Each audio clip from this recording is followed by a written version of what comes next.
ഇന്ന് നമ്മൾ പഠിക്കാൻ പോകുന്നത് ചതുർത്ഥി ബഹുവചനത്തിലെ വാക്യങ്ങളുടെ വിവർത്തനമാണ്.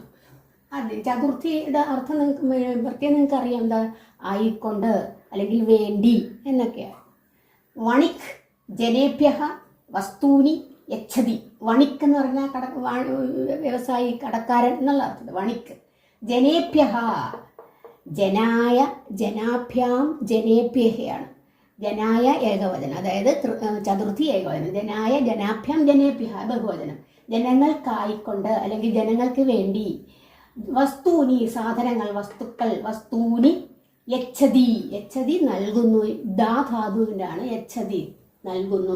കടക്കാരൻ ജനങ്ങൾക്കായി സാധനങ്ങൾ നൽകുന്നു. ധനികാഹ യാചകേഭ്യ അന്നം വസ്ത്രം ച യച്ഛതി.